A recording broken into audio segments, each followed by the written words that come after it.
I have genuinely good news for you from the world of vaccines in Washington state.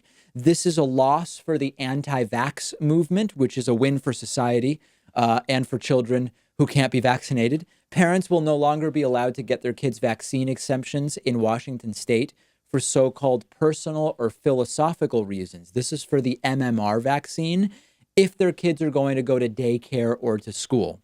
Now, this is good, but it's also a relatively small win, and I'll explain that in a second. As you may know, Washington has some anti-vax elements, and that has led to a spike in measles cases. And the governor, Jay Inslee, who's also running for president, says no more personal or philosophical exemptions. Now, that's good.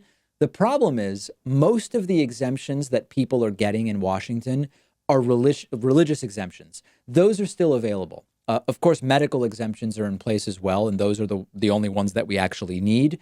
There may be medical reasons why someone should not be vaccinated, but as long as we don't do away with the religious exemptions, this is going to remain a major problem. And it's great that right now you will no longer be able to say, I'm personally opposed to vaccines. I have philosophical objections to vaccination, but the overwhelming majority of the non-medical exemptions in Washington are religious. So when you get rid of personal and philosophical, it's very easy to say, well, what I mean is it's my religion. Who can tell you that it's not, right?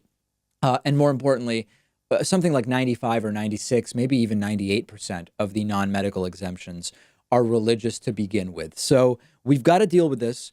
We should praise the fact that Washington state is doing the right thing here, but you're not actually going to deal with this for as long as someone can say, my religion tells me that I should not get my kid vaccinated. And of course, philosophical exemptions are pretty ridiculous. If you're an anti-tax activist and you say, I'm philosophically against taxation, it's called the sovereign citizen movement. It doesn't work. The government says that that's not a good explanation.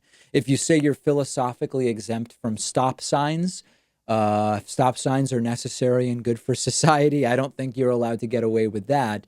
This needs to be considered the same way. It's the right decision that Washington is making, but we've got to get rid of those religious exemptions. Germs don't care about your philosophy. They also don't care about your religion. They'll infect you or your kid or the other person's kid who's immunocompromised, whether or not you are religious or whether you have a philosophical disagreement with vaccination. And I get really bummed out when I do a story like this, because every time I get emails from people who say they love the show, but I'm totally wrong on vaccines, and I should look at Andrew Wakefield's work, who, of course, lost his medical license for his deception on this issue, or the medical authorities say vaccines aren't safe, or autism, all of this stuff.